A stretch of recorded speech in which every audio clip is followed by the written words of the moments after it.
Ya, peta popularitas dan keterpilihan para kontestan Pilkada DKI Jakarta terus bergerak dinamis pasca demo 4 November lalu. Dua hasil survei publik terbaru menjadi salah satu indikatornya. Meski ada sedikit perbedaan angka, namun terlihat ada kesamaan tren terkait pergeseran preferensi pemilik suara yang menjadi responden tentu saja. Sejauh mana hasil jajak pendapat itu harus dijadikan cambuk refleksi sekaligus introspeksi bagi para kandidat. Malam hari ini kami mengulasnya dengan Ray Rangkuti, Direktur Lingkar Madani. Selamat malam, Bung Ray. Terima kasih sudah hadir. Kemudian ada Hendri Satrio, Akademisi Ilmu Politik Universitas Paramadina. Selamat malam, Bang Hendri. Baik, Bang Hendri, saya ingin mulai dari Anda. Kalau Anda melihat apa tren elektabilitas para kandidat Pilkada DKI yang Anda tangkap dari beberapa survei, terutama setelah demo 4 November dan juga mungkin pasca penetapan status tersangka ya terhadap kandidat petahana ini. Saya rasa kan perubahannya tidak terlalu banyak antara satu survei dan survei yang lain. LSI, Kedai Kopi, kemudian indikator yang terakhir ya. Karena kalau dilihat dari margin of error-nya kan kalau misalnya mengambil 4%, 3-4% itu kan masih di sekitar situ aja sebetulnya. Nah, hanya memang fenomena Pak Basuki Cahayapurnama ini kan tidak bisa terlepas dari pada saat waktu pelaksanaan survei. Nah, kalau misalnya pelaksanaan surveinya itu misalnya pada saat viral rekaman Pulau Seribu itu beredar, maka itu akan berpengaruh. Nah, setelah 411 setelah 411 pasti akan sangat berpengaruh.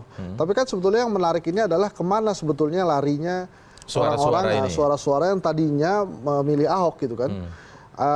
Di survei-survei berikutnya tuh larinya tuh ke undecided voters tuh. Nah, sekarang juga nampaknya masih larinya ke sana. Jadi undecided voters ya, jadi, yang belum memilih ya. Ya, mereka lebih milih untuk menunggu. Tapi ini sangat wajar juga. Saat ini kan memang semuanya mengatakan bahwa pemilih di Jakarta ini pemilih rasional. Nah, itu dia. Sekarang sih belum menurut saya. Sekarang ini masih tahapan emosional aja. Mereka memilih berdasarkan suka atau tidak suka gitu misalnya. Jadi belum masuk ke maksudnya program. bagaimana kok bisa pemilih rasional itu belum? Maksudnya apakah rasional ini ada waktunya sendiri nanti atau bagaimana? Ya, karena kan mereka sekarang ini penjajakan Mas Indra. Mereka masih menjajaki suka atau tidak suka. Apalagi sekarang kan ada dua brand baru. Layaknya kita kalau misalnya kita minum sesuatu gitu ya, produk minuman A gitu. Ini sudah ngetop sekali. Kemudian muncul B dan C gitu ya. Nah, ini biasanya kita akan lihat dulu nih ke B dan C nih. Kita pelajari dulu, kita coba-coba gitu ya. Nanti pada saat kita memutuskan kita akan merutinkan yang mana, nah itu kan mulai rasional kan. Oh, ini harganya segini cocok dengan jadi pengertian pemilih rasional itu bukan sejak awal memilih karena faktor kinerja atau faktor visi misalnya, kalau kinerja saja nggak fair. Karena kan memang kan sekarang kan juga baru mempertimbangkan hal-hal yang seperti ini dipertimbangkan juga oleh mereka. Bahkan kan sekarang baru mulai kampanye-kampanye kan. Jadi mereka juga masih melihat-lihat kira-kira Mas Anies ini kelebihannya apa, Mas Agus kelebihannya apa. Di berbagai survei memang kalau head to head Mas Agus ini di atas angin gitu kan. Tapi kemudian apakah dia pasti menang belum tentu juga. Karena itu tadi Mas Indra, dari margin of error itu masih dikit, masih tipis gitu. Nah, nanti mereka baru nih memilih setelah sudah pasti misalnya ya. Gimana caranya menilai Pak Ahok gitu ya. Oh, ini pasti masyarakat akan pilih seperti yang sudah pernah saya bilang, ini kewajiban atau prestasi. Kalau misalnya sudah prestasi mungkin saya pilih dia, tapi kalau misalnya kewajiban bisa saja apa yang dia telah lakukan itu bisa dilakukan oleh calon-calon yang lain. Di hasil survei Kedai Kopi itu saya maksudnya kewajibannya kinerja karena memang itu kewajibannya sebagai gubernur. Sebagai gubernur gitu ya. Kalau prestasi melebihi kewajiban itu. Ya. Misalnya kan di surveinya indikator kan juga mengatakan bahwa hasil surveinya ini Ahoknya puas, tapi kenapa pas milih enggak juga gitu. Sama juga di Kedai Kopi juga begitu, kepuasannya tinggi, tapi memang ada pertanyaan lain. Menurut Anda peluang calon petahana mengalahkan calon alternatif mengalahkan petahana tuh berapa persen gitu? Nah, itu 62% kira-kira si calon alternatif ini bisa mengalahkan petahana. Jadi sebetulnya warga Jakarta ini dibilang bagus nggak bagus, tapi pilih dia nggak? Ya belum bisa tentu. Jadi, ya bisa jadi gitu. Tapi bakal pilih yang lain nggak? Ya bisa jadi gitu. Nah, ini sekarang nih memang waktunya mereka menimbang-nimbang. Kan ini kan masih 2,5 bulan ke belakang. Nah, ingat loh, waktu kita di 2012 lalu juga Pak Foke itu tergelincirnya di ujung-ujung gitu. Di ujung-ujung ada video yang di YouTube itu, kemudian akhirnya masyarakat melihat beda gitu. Jadi makanya semuanya ini memang masih dalam ranah semuanya masih punya peluang yang sama gitu. Kalau saya sih melihatnya Pak Ahok, Mas Agus dan Mas Anies ini masih punya peluang yang sama, walaupun ada juga berbagai survei misalnya di indikator itu kan hasilnya Mas Agus juga tinggi. di hasilnya kedai kopi kalau misalnya head to head Mas Agusnya menang terus gitu. Nah, apakah kemudian ini bakal pasti menjadi calon gubernur nanti di Februari? Belum tentu juga gitu kan. Apakah bisa satu putaran? Belum tentu juga. Masih banyak faktor yang masih bisa. banyak hal yang pastinya dipertimbangkan oleh warga Jakarta. Tapi kan kita berbicara dinamika dari bulan ke bulan begitu ya. Sekarang kita coba ukur. Kalau Bung Rey sendiri melihatnya seperti apa? Karena pemahaman yang saya tangkap begitu ketika berbicara soal pemilihan di DKI Jakarta itu lebih cenderung karakter pemilihnya rasional gitu. Kalau yang terbangun sejak awal karena mereka aktif di media sosial misalnya. Kemudian mereka juga memahami karena isu-isu pemberitaan kan seputar DKI Jakarta selalu menjadi sorotan utama dari berbagai media juga. Sehingga mereka paham betul bagaimana kinerja petahananya, bagaimana penantangnya begitu. Apalagi kalau kita melihat 2012 lalu begitu kan sangat rasional begitu. Nah, ketika sekarang setelah demo 4 November kemudian juga ada penetapan status tersangka. Demo 4 November ini kan terkait dengan isu keagamaan begitu kan, bukan terkait dengan bagaimana kinerja dan lain sebagainya. Nah, ketika muncul 2 survei terakhir ini ya yang kita lihat itu sepertinya kok mempengaruhi keterpilihan dari petahana ini. Kalau Anda melihat bagaimana? Jika pemilihnya rasional tapi ini kok ternyata berdampak. Apa kajian Anda secara umum? Ya, kalau mungkin dibilang rasional bisa jadi gitu. Faktanya kan kemudian suara yang tidak lagi atau suara yang keluar dari Ahok itu tidak otomatis kan kemudian pindah ke Anies dan calon yang lain. Artinya mereka masih menunggu perkembangan kasus yang sedang menimpa petahana ini sejauh apa gitu. Prosesnya seperti apa dan seterusnya gitu. Artinya memang mungkin secara objektif mereka melihat kelebihan orang ini begitu. Tetapi ini faktor yang kedua. Jadi sekalipun rasional ternyata masih ada di atas itu yaitu sentimen primordial. Masih ada di Jakarta bahkan ya berarti. Bahkan di Jakarta gitu. Jadi ketika kita misalnya mengatakan apakah Anda melihat program calon? Ya. Apakah Anda melihat visi calon? Ya. Apakah Anda peduli pada agama calon? Tidak gitu. Tapi kalau si calon itu tiba-tiba seperti menghina keyakinanmu, ya saya marah. Nah gitu loh kira-kira itu kan. Mungkin ada faktor itu gitu ya. Jadi ada faktor sentimen itu gitu. Nah yang ketiga mungkin faktor yang ketiga adalah tetap bisa kita sebut sebagai rasional karena memang karena masih ada menyisakan itu tadi. Misalnya kalau kita bertanya tingkat kepuasan, mereka bisa mengatakan secara objektif puas pada kinerja Ahok ya, entah mungkin karena memang itu mereka anggap sebagai kewajiban, tapi intinya kan publiknya melihat ada perubahan, itu ada kinerja yang lebih lah. Kalau misalnya dibanding dengan gubernur-gubernur sebelumnya, mungkin begitu ya. Artinya kan apa? Sekalipun itu kewajiban dia atau itu prestasi dia, tapi orang melihat bahwa intinya ada perubahan. Kan kira-kira gitu ya. Nah, jadi kemampuan orang menilai secara subjektif itu saja sebetulnya sudah memperlihatkan ada sikap yang lebih rasional melihat situasi gitu. Biasanya kalau orang sudah kena sentimen katakanlah agama dan seterusnya itu apapun yang dilakukan oleh walaupun baik dianggap tidak puas dan seperti sudah kita lihat di media sosial kan misalnya sebagus apapun dia tapi karena tidak beriman bla bla dan seterusnya itu akan seperti itu situasinya itu. Apa artinya itu persis seperti yang disebutkan tadi oleh Bung Henry.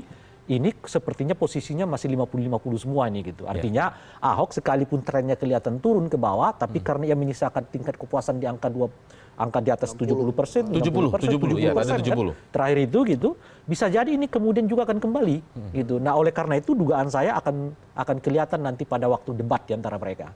Nah, debat ini akan memperlihatkan kapasitas, kemampuan, kelihayan. Saya pikir di debat ini nanti memiliki peluang bagi orang, khususnya yang ada sekitar 20% yang belum menyatakan pilihan untuk menentukan. Nah, dan rata-rata pemilih itu kan masih di angka 60%, 65-65% ya, yang menyatakan bahwa tidak akan berpaling. Artinya masih ada sekitar 25 sampai 30% cukup banyak ya, cukup banyak kantong suara yang ini. Bisa beralih dukungan gitu loh kira-kira. Nah, artinya menurut saya di debat itu akan terjadi jual beli. Nah, oleh karena itu pemilih yang kita sebut rasional itu akan dilihat nanti dari efek debat itu. Kalau efek debat ini misalnya kelihatan apakah programnya rasional, bisa dijangkau atau terlalu mengada-ada gitu ya. Nah, mungkin akan dilakukan survei, akan kelihatan mungkin perpindahan pemilih itu kembali. Survei pasca debat itu akan bisa menunjukkan juga ya gambaran. Baik, nanti kita akan lanjutkan lagi karena saya tertarik dengan yang dikutip tadi oleh Bang Rey bahwa ini pun ternyata ada sentimen primordial. Masalahnya dalam waktu dekat ini rencananya akan ada demo juga pada tanggal 2 Desember. Seberapa prediksi Anda seperti apa? Apakah ini akan membawa dampak lagi yang menurunkan elektabilitas kandidat petahana dan apakah ini kemudian berefek juga pada kandidat yang lain atau tidak justru? Nanti kita akan ulas lebih lanjut. Tetaplah bersama kami di CNN Indonesia Prime News.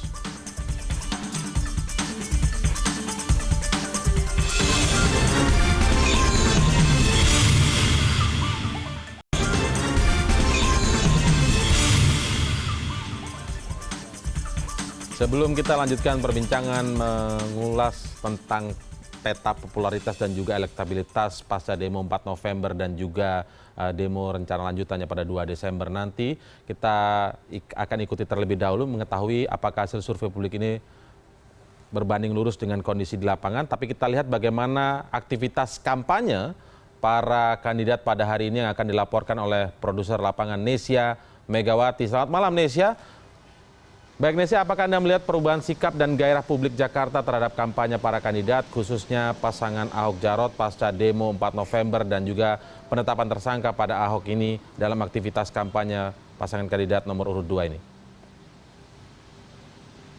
Ya, selamat malam Indra. Bahwa dengan adanya aksi demonstrasi pada 4 November kemarin telah memang memberikan perubahan dalam kampanye yang dilakukan oleh pasangan nomor urut 2, yakni Basuki Cahayapurnama dan juga Jarod Saiful Hidayat. Terutama adalah ketika pada saat ada 4 November kemarin ada jadwal, kalau biasanya setiap pagi calon ataupun calon gubernur Ahok biasanya belusukan, tetapi sejak seminggu kemarin Ahok justru malah membuka sebuah tempat macam laporan ataupun membuat ada dialog dengan warga di Rumah Lembang dari pukul 8 pagi hingga 10 siang atau 10 pagi. Lalu kemudian pada siang harinya barulah Basuki atau Ahok melakukan belusukan. Ini pun kalau belusukan juga tergantung kondisi tertentu ataupun bisa saja mendadak, tidak bisa saja juga jadwalnya dadakan. Tetapi memang hal ini juga mempengaruhi bagaimana pola komunikasi yang dilakukan oleh Ahok dan juga timnya tersebut. Sementara kalau Jarod memang biasanya dari awal selalu belusukan pada siang hari. Termasuk pada hari ini juga baru Jarod memulai aktivitas belusukannya ataupun kampanye di 2 tempat. Yang pertama adalah di Rusun Nami, Petamburan, dan juga Rusun Apron di kawasan Kemayoran di Jakarta Pusat. Ketika pada saat berada di ataupun di Rusun Nami, tempat lokasi pertama dari Jarod melakukan kampanye, ada penghadangan. Kembali lagi Indra, ada penghadangan. Kali ini menurut Jarod bahasanya adalah penghadangan, bukan penolakan, karena mayoritas dari warga tersebut adalah menerima kehadiran, bahkan mengundang dari kehadiran dari mantan wali kota Blitar yakni Jarod Saiful Hidayat. Sementara penghadangan dilakukan oleh sejumlah masyarakat. Biasanya kalau kita melihat bahwa Jarod ketika pada saat ada penghadangan ataupun ada penolakan, biasanya Jarod mengkonfrontir atau bertemu dengan warga tersebut. Tetapi kali ini justru Jarod lebih memilih untuk menghindari hal-hal yang memang tidak diinginkan. Terutama adalah memang ketika pada saat berada di Rusun Apron, antusiasnya tetap ada juga Indra, bahwa warga ataupun masyarakat yang mendukung dari pasangan ini tetap saja bereuforia ketika wakil ataupun Jarod datang ke Rusun Apron tersebut. Tetapi yang disampaikan oleh Jarod adalah bahwa dia meminta juga kepada masyarakat untuk pendukungnya agar tidak terpancing dengan adanya penolakan ataupun penghadangan warga terhadap kehadiran dari Ahok maupun Jarod di beberapa tempat. Ia juga berharap bahwa penghadangan ini pun juga jangan sampai menular ke pihak-pihak lainnya, karena memang Jarod tentu berharap ataupun pasangan ini berharap bahwa Panwaslu ataupun Bawaslu, KPU dan juga kepolisian bisa menindak lebih lanjut tentang penghadangan, karena memang menurut Jarod ini merupakan sebuah penistaan demokrasi ketika mereka menggunakan waktu mereka untuk berkampanye tapi justru malah dihadang. Jarod mengakui bahwa tentunya nanti akan berpengaruh pada kampanye ataupun suara ketika pada saat tujuan dari kampanye tersebut. Untuk itu Jarod meminta agar kepolisian atau Bawaslu bertindak tegas dengan penghadangan yang selama ini yang hanya menimpa pasangan Ahok dan juga Jarod. Indra. Megawati melaporkan langsung. Saya kembali ke dialog dengan Bung Rey. Tadi saya bertanya dengan kalau masih ada sentimen primordial dalam pemilih di DKI Jakarta ini, apakah kemudian rencana demo 2 Desember ini juga bisa akan berdampak semakin turunnya kandidat petahana atau justru tidak menggambarkan hal yang sama dengan demo 4 November? Kalau dilihat respon secara umumnya sih menurut saya tidak memiliki implikasi yang cukup terhadap petahana begitu. Yeah. Apalagi tadi misalnya kita melihat respon publik setelah ditetapkan sebagai tersangka itu, di mana-mana kampanye Jarod ini relatif disambut ya oleh warga dan sebagainya gitu. Artinya kan sebetulnya keresahan orang bukan pada aspek bukan hanya karena aspek ada dugaan penistaan agama, tetapi berhubungan mungkin dengan asumsi adanya perlindungan kekuasaan yang lebih besar dari Ahok gitu. Nah, jadi berlipat di situ. Itu yang membuat reaksi mungkin berlipat-lipat terhadap maksudnya lebih tidak suka kalau ada kekuasaan di balik Ahok? Iya, bacaan 4 November itu kan begitu kan sebenarnya ya. Dari orang melihatnya sebetulnya Ahok seperti dilindungi oleh kekuasaan besar. Nah itu yang mengakibatkan berlapis-lapis semacam kekecewaan orang terhadap proses yang dialami oleh Ahok, tapi tidak semata-mata karena kasusnya gitu. Nah, sekarang ketika kasusnya mulai ditangani perlahan gitu ya, sudah ditetapkan sebagai tersangka, berkasnya sudah diserahkan kepada kejaksaan gitu kan, udah kita kelihatan respon untuk melaksanakan tanggal 2 Desember itu juga tidak semeriah ya, tidak sebesar kelihatan ya sejauh ini ya, seperti mau melakukan pada tanggal 4 November gitu. Nah, oleh karena itu khawatirnya begini, ketika melihat hasil survei pasca 4 November penetapan status tersangka, kemudian ada surveinya, dilihat, oh ternyata berpengaruh, dimanfaatkan misalnya nih ya oleh lawan-lawan politiknya, demo 2 Desember ini kemudian harus menjadi momentum tambahan lagi. Dan bisa sebaliknya akan ada sikap justru yang terbalik ya. Orang melihat sudah terlalu mengada-ada ya. Apalagi misalnya ada peristiwa penghadangan di sana, penghadangan di sini dan seterusnya itu. Jadi di kita itu ada politik di mana orang tersalimi malah mendapat simpati. Nah, ini juga yang harus dihitung oleh, katakanlah misalnya kalau ada asumsi ya, kalau ada asumsi bahwa demo-demo ini misalnya begitu ya, bagian dari cara untuk menurunkan elektabilitas Ahok gitu, itu juga harus diperhitungkan secara matang oleh mereka. Jangan sampai justru Ahok kelihatan dipojokkan sedemikian rupa yang justru akan menarik simpati masyarakat DKI khususnya gitu. Baik, Bung Hendri, saya ingin kembali ke soal tingkat kepuasan kinerja petahana begitu. Kalau soal kan saat awal-awal kita bicara soal survei, bahkan mungkin sebelum ada pendaftaran calon begitu ya di KPU, kita kan bicara survei ketika oke lah petahana tingkat popularitasnya tinggi, tapi kemudian elektabilitas katakanlah juga masih tinggi, tapi ternyata kepuasan kinerjanya tidak terlalu tinggi. Ini yang harus diukur, karena kalau orang tidak puas maka bisa saja petahana itu anjlok.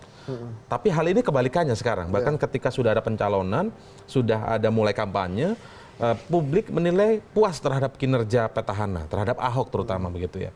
Nah, bagaimana Anda melihat ketika ini tidak selaras dengan tingkat elektabilitasnya yang justru rendah itu? Ya memang ini case yang spesial gitu ya. Kalau kita lihat semuanya hasilnya kepuasannya itu tinggi. Hampir semua lembaga survei lah. Ditanya itu pasti publik juga jawabnya puas. Tapi begitu ditanya akan pilih atau tidak, ada yang jawab iya, ada yang jawab belum tentu gitu kan. Nah, ini kan menariknya sebetulnya adalah ternyata warga Jakarta ini memberikan kesempatan seluas-luasnya aja bagi orang-orang baru untuk mencoba Jakarta.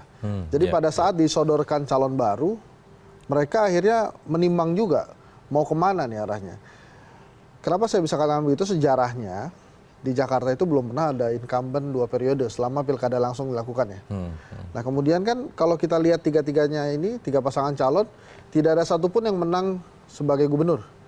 Pak Ahok kan waktu itu menangnya juga jadi wakil gubernur. Jadi nampaknya orang juga puas gak? Puas.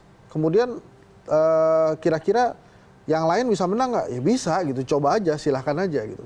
Makanya yang tadi saya bilang, kemudian Bung Rey juga tadi kan mengatakan bahwa pemilih Jakarta ini kan rasional. Kalau saya katakan akan jadi rasional nantinya. Masih akan jadi rasional. Nanti pada saat di ujung-ujung biasanya mereka akan mulai menilai gitu program-programnya ini bagaimana gitu. Bedanya misalnya dengan 2012 waktu itu kan memang Pak Foke kepuasan publiknya tuh rendah. Di bawah 50%. Jadi waktu itu kita juga bisa baca gitu. Jadi pasti Pak Foke kalaupun lolos ke putaran kedua, siapapun yang dia lawan pasti menang. Jadi siapapun yang lawan Pak Foke putaran kedua itu pasti menang gitu. Karena kepuasan publiknya kan rendah. Nah ini sekarang jadinya serunya adalah kalau misalnya nanti Pak Ahok lolos ke putaran kedua, ya tidak ada putaran pertama gitu misalnya ada putaran kedua. Nah publik kan juga akan menduga-duga ini kira-kira bisa menang nggak nih Pak Ahok. Kalau dari hasil berbagai simulasi kan Pak Ahok, kalau dari hasil kedai kopi ya Ahok lawan Anies, Ahok menang. Ahok lawan AHY, Mas Agus menang. Mas Agus lawan Mas Anies, Mas Agus menang, gitu kan? Saya nggak hafal juga kalau pas indikator itu gimana. Tapi yang bisa kita lihat ini adalah bagaimana masyarakat Jakarta memberikan kesempatan juga untuk calon-calon yang baru untuk mencoba memimpin Jakarta gitu. Pada saat 2012 yang lalu kan juga ada 4 yang baru dan itu mendapat respon yang positif juga dari masyarakat. Tidak serta-merta langsung semuanya Foke gitu ya. Bahkan seorang Jokowi yang tidak diunjulkan tuh artinya waktu itu memanfaatkan momentum politik dia akhirnya menang. Nah kemudian apakah semuanya itu bisa menjamin Pak Basuki Cahayapurnama bisa menang? Belum tentu juga. Yang saya takutkan adalah tingkat golput atau tidak memilihnya. walaupun saya mengharapkan itu bisa tingkat partisipasinya bisa lebih tinggi dari 2012 yang putaran keduanya sampai 75% kalau saya tidak salah. Nah, kenapa saya katakan yang saya takutkan adalah golputnya tinggi? Karena mungkin ada keraguan-raguan dari masyarakat juga akibat berbagai isu yang hadir sekarang. Jadi bukannya mereka tidak mau memilih pasangan nomor 1, nomor 2 atau nomor 3, tapi mereka misalnya tadinya ingin memilih nomor 2, tapi tidak ingin milih nomor 1 dan nomor 3, akhirnya memilih diam. Gitu. Golput maksudnya. Golput. Jadi tidak memilih. Nah, ini yang harusnya bisa segera diantisipasi oleh pemerintah, oleh KPU untuk meyakinkan bahwa silakan saja warga Jakarta memberikan suaranya. Jangan sampai tidak memberikan suara. Nah, itu yang saya khawatirkan karena hingga hari ini kan sudah masuk ke bulan 1,5 dari kampanye. Dari berbagai hasil survei, undecided votersnya itu tinggi terus gitu. Nah, ini menarik. Saya akan ulas ke arah sana. Tapi sebelumnya saya ingin mengetahui bahwa katakanlah dengan logika atau asumsi pemilih Jakarta masih emosional sekarang dan akan rasional nanti begitu ya. Tapi kalau kita lihat soal yang menyangkut kasus yang menyangkut kandidat petahana ini kan tidak berhenti di penetapan status tersangka saja. Proses hukum itu berjalan, yang mau tidak mau juga akan terlihat di publik melalui sorotan media tentu saja begitu kan. Nah, apakah energi emosional ini hanya akan berhenti sekarang ini ataukah selama proses hukum itu berjalan ketika nanti kemudian misalnya sekarang sudah P21 di kejaksaan sudah menyetujui, sudah menerimanya. Nah, kemudian nanti akan ke persidangan begitu. Belum lagi ini kan akan ada pemanggilan tentu saja, pemanggilan mungkin oleh kejaksaan, kemudian juga nanti di persidangan dan lain sebagainya. Sudah mulai berjalan kasusnya, bahkan kalau kita lihat kata Kapolri kan ingin persidangan terbuka seperti kasus Jessica begitu kan, publik akan melihat dengan jelas, gamblang begitu kan. Nah, apakah emosionalnya hanya akan berhenti saat di situ saja, ataukah ini emosionalnya sampai akan pemilihan nanti pada bulan Februari? Jadi nggak sempat rasional jadinya. Jadi emang pastinya masyarakat akan come up dengan sebuah rasional gitu ya, karena memang waktu juga yang mengharuskan mereka memilih. Mungkin pada saat nanti proses-proses yang terbuka itu juga terjadi edukasi, misalnya bahwa Basuki Cahayapurnama ternyata memang tidak punya mens rea, tidak ada niat jahat gitu, keceplosan aja. Nah, terus kemudian ada edukasi publik juga yang menyatakan ya ini sebetulnya nggak apa-apa, atau ada edukasi publik yang menyatakan toleransi beragama juga, atau ada edukasi publik yang memang menyatakan sesuai dengan ajarannya itu gitu ya. Jadi macam-macam juga edukasi publik yang bisa didapat kalau memang terbuka. Yang jangan sampai terjadi itu adalah opini publik mempengaruhi peradilan. Nah, itu yang jangan sampai terjadi. Tapi saya sih melihatnya proses rasional ini kan harus banyak mendapatkan alasan-alasan yang memang tepat gitu. Jadi proses pertanyaannya akan menjadi why dan how gitu pada saat itu. Jadi mereka akan mempertanyakan kenapa dia pilih program itu, kemudian bagaimana pelaksanaan program itu. Nah, akan fokusnya akan ke sana, tidak lagi ke tidak akan lagi ke ini prosesnya ada proses ke arah hukum demikian. Nah, ya kembali lagi Mas Indra, yang saya takutkan itu adalah dalam proses hukumnya itu ternyata masyarakat justru memutuskan untuk tidak memilih gitu kan. Nah, itu dia yang mudah-mudahan sih tidak terjadi. Nah, ini memang si nomor 2-nya Mas Jarotnya ini yang harus mengambil peran di sini untuk lebih aktif meyakinkan publik gitu bahwa dia satu paket lah sama Ahok. Baik. Bung Rey, pertanyaan yang sama bagaimana Anda melihatnya? Ketika ini nanti prosesnya masih panjang, akan menjadi pengaruh atau tidak? Makanya sebetulnya yang perlu dilihat itu adalah cara melihat kasus ini gitu. Apakah sebetulnya ya tanda kutip gitu ya berpindahnya pemilih itu karena memang orang marah pada pernyataan Ahoknya itu, atau orang marah karena kasus ini dianggap mau di-PTS-kan. Itu kira-kira itu. Itu sangat menentukan. Ya, itu tadi yang saya sebutkan tadi. Nah, kalau kita lihat tanggal 4 itu dua-duanya. Gabungan dari dua-dua itu gitu. Jadi orang marah karena mungkin ada dugaan penistaan itu gitu ya. Tapi juga ada orang marah karena merasa bahwa kasus Ahok ini akan sengaja diperlambat sedemikian rupa dalam kerangka tadi. Itu juga jengkel juga sebenarnya. Jengkel orang. Nah, sekarang setelah semuanya mulai dipercepat ya dari prosesnya 2 minggu, sesuatu yang nggak pernah kita kenal. Ini bisa dalam luntur proses penyelidikan kita gitu ya. Kemudian ditetapkan tersangka, kemudian nggak sampai seminggu atau lebih kurang seminggu baru diserahkan ke kejaksaan, semuanya cepat gitu.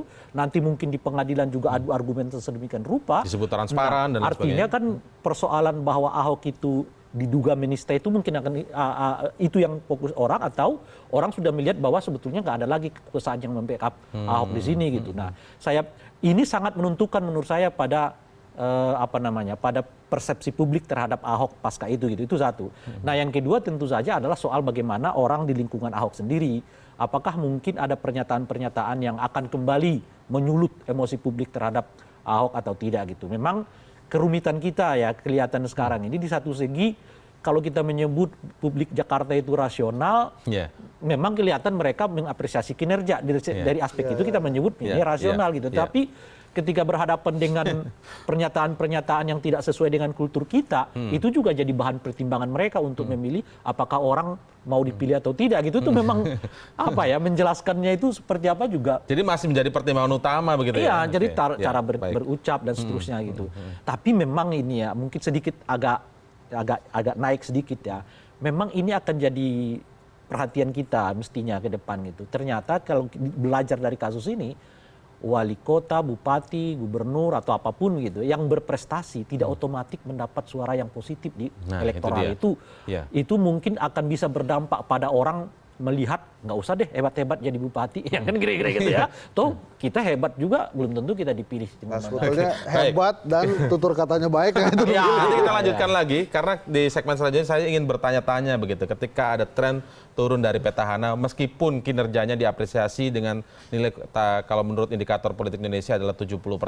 Lalu bagaimana dengan kedua kandidat lawan ini, kedua kandidat yang menjadi penantang petahana ini, apakah berhasil atau mampu mengeksploitasi kondisi seperti ini? Karena kalau dilihat tadi undecided voters masih tinggi begitu ya. Bagaimana efektivitas kampanye yang dilakukan selama ini? Kami akan mengulasnya saat lagi setelah jeda berikut.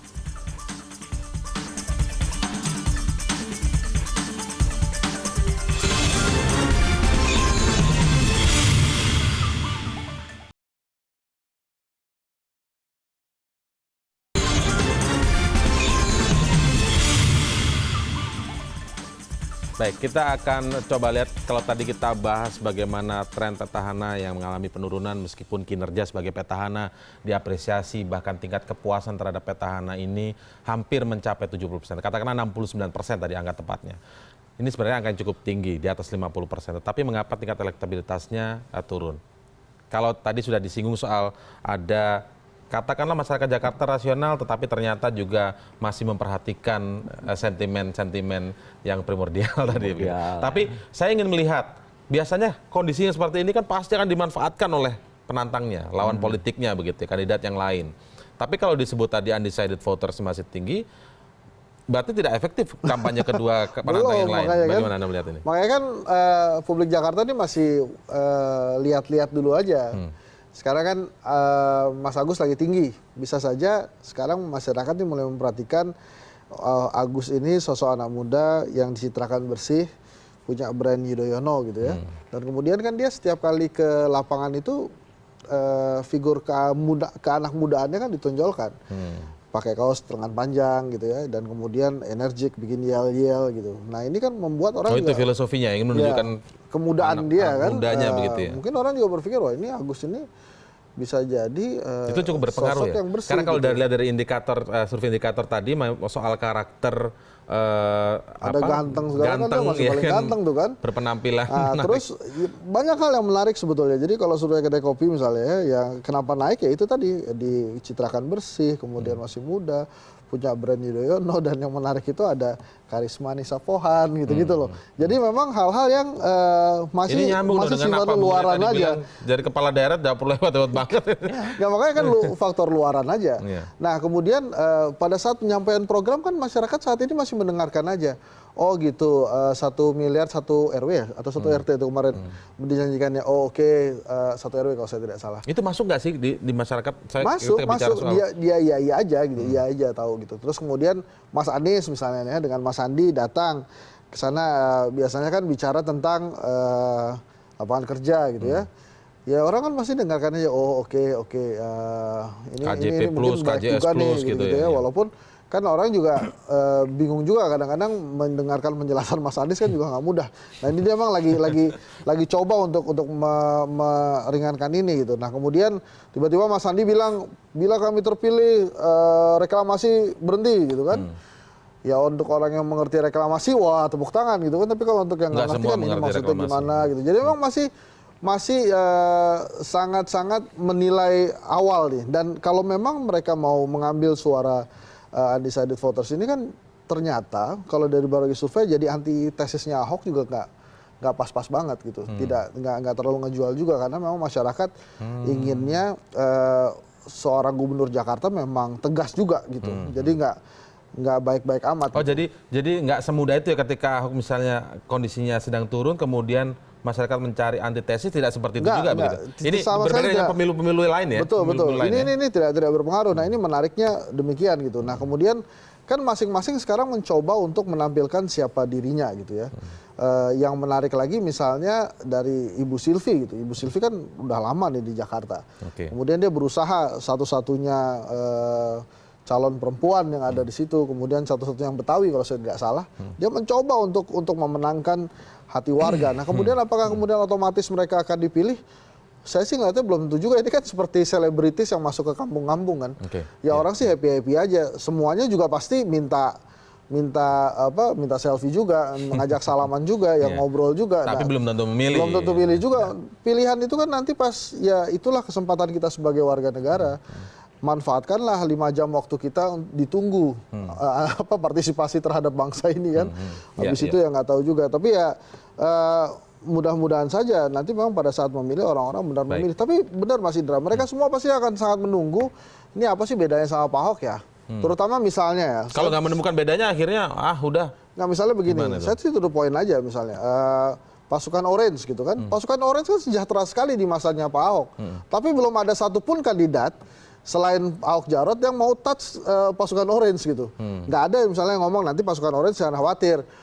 Kalau Pak Ahok misalnya kasih gaji kalian segini, nanti kalau saya jadi gubernur saya bisa naikin 10% atau 50% gitu. Nah ini belum ada yang touch padahal si pasukan Orange ini jumlahnya banyak di Jakarta. Belum lagi kali keluarganya. Gitu kan. Jadi maksud saya yang hal-hal pragmatis seperti itu tuh memang belum dilakukan. Mereka ini masih terlalu sibuk memperkenalkan siapa saya. Jadi kayak misalnya Mas Anies. Dengan popularitas tadi sebenarnya sudah cukup tinggi kan? Ya, itu makanya kan itu adalah usaha-usaha untuk memperkenalkan siapa sayanya itu hingga saat ini. Jadi masih ada waktu 2,5 bulan untuk memperkenalkan hal-hal yang lebih rumit. Baik, Bung Rey, kalau kajian Anda sendiri evaluasi dari kampanye yang sudah berjalan 1,5 bulan ini seperti apa? Terutama untuk lawan-lawan dari petahana ini. Ya menurut saya sih tingkat elektabilitas yang sekarang ini bukan karena kampanye gitu. Memang karena riak-riak persoalan yang terkait ini kan sebetulnya gitu. Tapi materi kampanyenya belum terlihat sebetulnya. Makanya kita menunggu di debat ini nanti seperti apa. Itu yang pertama. Nah, karena itu juga kemudian hampir dalam 1,5 bulan ini ya masa kampanye itu berlalu begitu aja sebetulnya gitu. Nah, Anda melihat itu ya, jadi berlalu gitu. Berlalu begitu. Tapi kalau disebut sudah ada belusukan yang disebut sekali-sekali mereka saling melempar isu lah sekali-sekali gitu. Tetapi nah ini yang menarik ini yang ketiga gitu. Isunya itu bukan pada menyatakan berbeda, tapi menyatakan ingin lebih gitu. Jadi sebetulnya kalau dilihat dari situ materi kampanye Ahok itu berpotensi masih bisa ya menjual dirinya di dalam pasar Pilkada DKI Jakarta gitu karena relatif lawan-lawannya nggak punya alternatif kecuali soal isu isu reklamasi ya. Anies dan Sandiaga udah mengatakan jelas berbeda soal itu dengan Ahok gitu. Tapi Agus mengatakan ya tunggu dulu ya, belum kelihatan pernyataannya apakah setuju atau tidak gitu. Nah, wabil khusus Agus pikiran-pikiran Agus ini belum terbaca oleh publik sebetulnya gitu, secara umumnya gitu. Masa kampanye ini gitu. Nah, di sini sebetulnya masih ada peluang bagi Ahok itu kalau kembali yang kita sebut tadi ya, pemilih Jakartanya mulai kembali kembali rasional tuh nggak ngerti, susah juga ya menjelaskannya. Maksud saya mereka kembali ingin melihat seperti apa 5 tahun ke depan masalahnya, nah seterusnya itu gitu. Nah akan kelihatan tuh karena yang muncul selama kampanye ini kelihatan adalah program yang sama hanya dengan ingin lebih kuantitas yang berbeda gitu loh kira-kira kan. Misalnya tadi pasukan oranye nggak akan dihapuskan tapi gajinya ditambah. Tentu akan orang bertanya ini realistis apa tidak kan kira-kira gitu ya. Kemudian apalagi misalnya KJP, KJS, ini sekarang muncul istilah KJP plus gitu. Jadi hampir boleh disebut, ya saya nggak tahu persentasinya ya, belum kita lihat secara umum. Tetapi kalau kita baca dari media sosialnya begitu ya, boleh disebut mungkin sekitar 80% program petahana ini disetujui oleh dua kandidat dan yang itu lain. sebenarnya tidak baik secara politik. Tentu saja. Maksudnya strategi politik tidak menguntungkan kedua ini sebenarnya. Tentu saja ini kalau dilihat dari segi Ahoknya ini menguntungkan bagi dia. Kan bagi kira-kira Ahok gitu karena dia terbukti bla bla bla dan lebih dari itu nggak ada counterpart dia untuk bisa men-challenge. Bagus maksudnya begitu ya. Bagus gitu. Nah, tentu bagi yang kedua ini bisa ya bisa tidak gitu. Makanya kan mainnya kemudian diangka gitu. Jadi mereka pada tingkat tertentu seolah-olah ingin mengatakan ya tentu kita tidak semuanya berbeda dengan Ahok dan oleh karena itu ada potensi pemilih Ahok yang kecewa karena persoalan dugaan pelecehan agama masuk ke kandidat yang lain karena dianggap toh kita pindah ke yang lain juga nggak berbeda dengan Ahok kok kan kira-kira gitu. Jadi di satu segi yang dua ini pun kelihatan memang tidak mau frontal untuk mengatakan berbeda dengan Ahok karena masih berharap suara Ahok yang ada itu ke mereka pindah gitu. Ke mereka, atau suara yang tidak memilih itu juga akan pindah ke mereka gitu loh kira-kira. Di luar Anies gitu. Nah, Anies ini yang saya menyebutkan menurut saya ya kurang tepat pola kampanyenya dari awal karena kelihatan mereka ingin selalu berhadapan-hadapan dengan Ahok gitu ya. Jadi kesannya adalah Anies itu selalu ingin mau mengalahkan Ahok, bukan menang di pilkada kira-kira gitu loh bayangannya. Apa yang terjadi kemudian? Yang terjadi adalah pemilih yang kemudian keluar dari Ahok kelihatan langkah pertamanya tidak akan milih Anies, kira-kira gitu loh Pak. Kalau Agus mau lihat dulu gitu. Nah, lihat Agus dulu gitu. Jadi ketika mereka keluar dari Ahok ini, pilihannya ada dua, bukan tiga gitu. Pertama, kalau nggak milih Agus, dia milih ke kotak keempat. Kotak keempat itu undecided voter itu. Jadi itu yang mengakibatkan kelihatan mengapa suara Anies Baswedan ini selalu ketinggalan dibanding dengan kandidat-kandidat lain. Dan sekarang kalau kita pakai indikator misalnya kan baru 24. Hanya naik sekitaran 3-4% ya, tidak terlalu signifikan sebetulnya gitu. Nah di sini, oleh karena itu kalau Anies dalam 1,5 bulan ke depan lah misalnya begitu, mampu mengubah citra itu gitu, ada punya potensi karena mungkin secara pendekatan, secara penjelasan, secara pengalaman, mungkin Anies bisa lebih unggul dibandingkan dengan Agus karena dia berbicara bagus, menyampaikan ide bagus, ada wakilnya juga yang sangat mengerti tentang permasalahan kota sampai sangat detail begitu kira-kira ya. Dan di luar daripada itu, apa istilahnya itu, Anies juga punya pengalaman sebagai jadi dipahami betul yang soal tingkat kepuasan publik misalnya yang mereka mungkin juga punya survei sendiri begitu internal.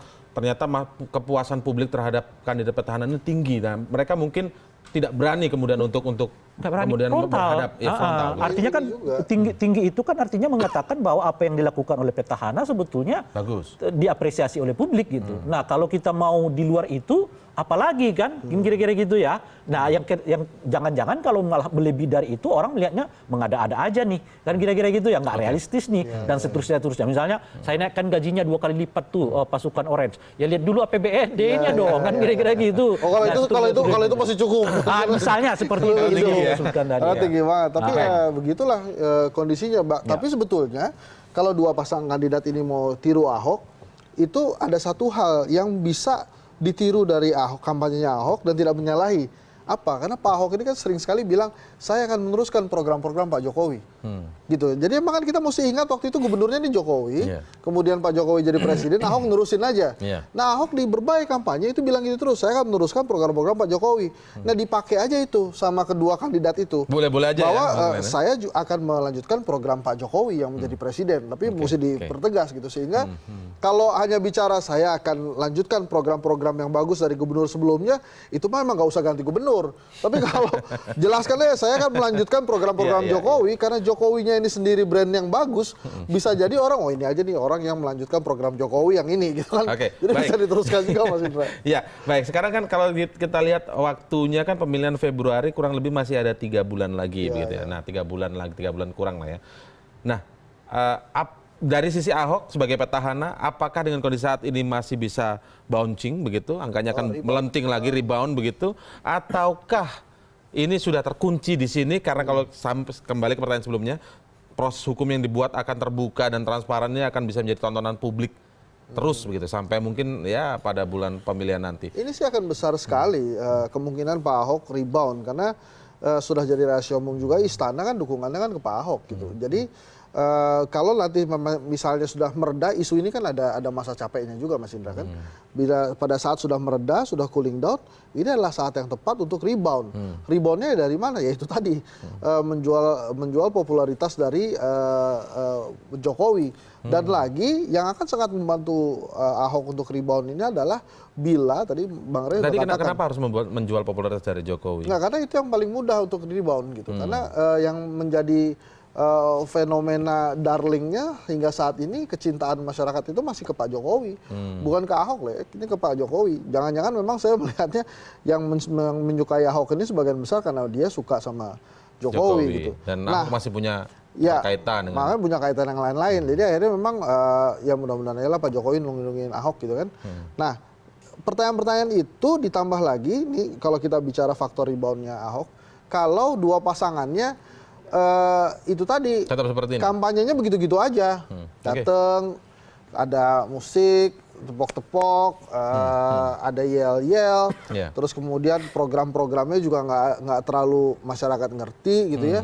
Yang jadi saya takutkan gini loh, gitu ya? Nah, yang saya takutkan gini Mas Indra, tiga-tiganya ini nggak kenal Jakarta banget gitu, sehingga program-programnya plus-plus tadi misalnya, plus-plus. Tiga-tiganya nggak mengenal Jakarta banget bagaimana? Kan satu kan petahana. Iya makanya, tapi kan petahananya kan lanjutin programnya Pak Jokowi dia sering bilang. Yang saya ngerinya itu tiga-tiganya ini nggak begitu paham Jakarta gitu kan. Sehingga pada saat kampanye sekarang ini mereka juga masih meraba-raba. Sebetulnya masyarakat Jakarta ini pengennya apa? Oh begitu. Gitu kan.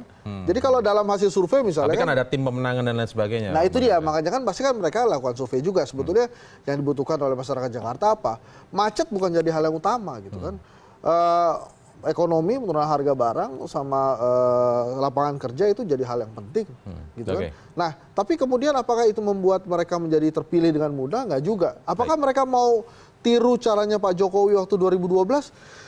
Ya sulit juga gitu. Makanya ini perlu perhatian khusus menurut saya bagaimana ketiga pasangan calon gubernur ini benar-benar menunjukkan bahwa mereka juga mengenal Jakarta sehingga pada saat melakukan terobosan atau kampanye itu mereka mengerti apa yang harus mereka katakan kepada warga Jakarta. Baik, kita lihat nanti perkembangannya singkat saja dari Bung Rey. Waktu 3 bulan terakhir. Mungkin rebound, menurut saya ada 3 variabelnya. Pertama adalah tingkat kepuasan masih 70%. Itu memungkinkan dia rebound. Tingkat kepuasan kerja ya? Kerja ya. Kedua, masih banyak pemilih yang menyatakan belum mengatakan pendapat. Nah, itu bisa diambil artinya. Nah, yang ketiga adalah soal belum ada kelihatan program yang menonjol di antara dua kandidat yang lain dibandingkan yang petahana begitu ya. Nah yang keempat adalah soal sejauh mana petahana mampu menjadikan problem kasus yang menghinggapi dirinya dari kebencian publik menjadi simpati publik. Baik, nanti kita akan lihat bagaimana perkembangannya. Tentu saja masih ada juga ukuran sejumlah survei yang lain yang nanti masih bisa kita ulas. Apakah hasilnya akan tetap sama seperti ini atau akan ada hasil berbeda. Seperti misalnya nanti menunggu hasil debat begitu ya. Baik. Terima kasih Bapak-Bapak telah bergabung bersama kami malam ini.